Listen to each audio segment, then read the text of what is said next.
ចឹងនៅលើវីដេអូនេះខ្ញុំនឹងបង្ហាញបាទតកតងជាមួយនឹងការប្រើប្រាស់បាទម៉ៅរបស់យើងក៏ដូចជាការបាទដាក់ដៃរបស់យើងនៅលើម៉ៅបាទចឹងសម្រាប់បងប្អូនដែលចាប់ផ្ដើមបាទការសិក្សាដំបូងបាទបងប្អូនប្រកាសជាអត់ដឹងទេថាតើយើងត្រូវខាន់បែបម៉េចដាក់បែបម៉េចបាទតកតងជាមួយនឹងម៉ៅរបស់យើងហ្នឹង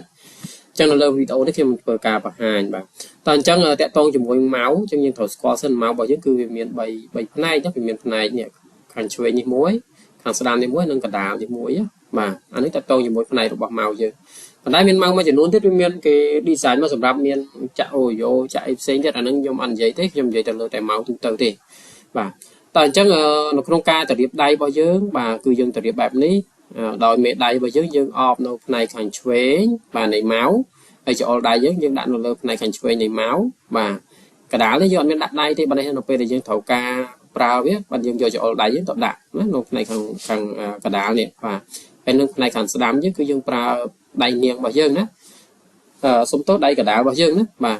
ហើយដៃនាងហើយនឹងកូនដៃគឺយើងអបនៅផ្នែកខាងស្ដាំនៃម៉ៅគឺយើងកាន់ទៅយើងអបវាណាហើយដៃយើងនោះគឺយើងដាក់ថើទេនៅលើហ្នឹងមិនមែនយើងសកត់ទេណាបាទយើងដាក់ស្រាលលើវាបាទនៅពេលដែលយើងចង់ត្រូវការបាទនេះវាមានផ្នែករបស់យើងច្អល់ដៃយើងហៅថា mouse click ឬក៏យើងហៅ left click ណាបាទអាហ្នឹងមុខងារវាប្រើដើម្បីធ្វើការ select ឬក៏ជ្រើសរើសបាទហើយផ្នែកកណ្ដាលនេះយើងហៅថា well ឬក៏យើងហៅថា scroll អញ្ចឹងមុខងារវាគឺសម្រាប់បង្វិលបាទឯកសារយើងឡើងលើចុះក្រោមអញ្ចឹងទៅយើងចង់បង្វិលវាយើងទាញច្អល់ដៃយើងមកដាក់កន្លែងនេះយើងបង្វិលកន្លែងនេះយើងអាចបង្វិលវាបានបាទហើយដៃកណ្ដាលយើងនៅផ្នែកខាងស្ដាំបានន័យថានៅពេលយើងចង់ធ្វើការជ្រើសរើសបាទផ្សេងទៀតបាទយើងនិយាយថា option វាបាទអញ្ចឹងខ្ញុំនឹងបង្ហាញតទៅមួយការប្រើឲ្យមើលបន្តិចអញ្ចឹង click ហ្នឹងបានន័យថានៅពេលយើងចង់យើង move ធម្មតាយើងដាក់ម៉ៅយើងដៃយើងនៅលើម៉ៅហើយយើងបដូរទីតាំងទៅនេះអាសញ្ញាព្រួយនៅលើនេះរបស់យើងវានឹងធ្វើការចល័តទៅតាមបាទការរំកិលរបស់យើងបែបហ្នឹងចឹងបើយើងចង់ធ្វើការរំកិលវាបែបម៉េចឥឡូវទៀតថាខ្ញុំចង់ធ្វើការ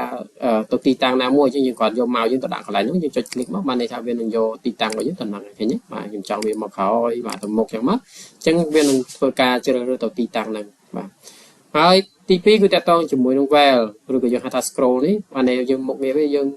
បែបម៉េចចឹងអានឹងបានន័យថាវាស្មើនឹងយើងទាញអូសកន្លែងនេះចុច click ទាញអូសចេះឬក៏យើងបវល់អាហ្នឹងទៅវានឹងធ្វើការរំកិលឡើងលើចុះក្រោមបែបហ្នឹងណាអានេះតកតងជាមួយនឹង well ឬយើងហៅថា scroll ណាហើយផ្នែកទី3បាទយើងហៅវាថាជា right click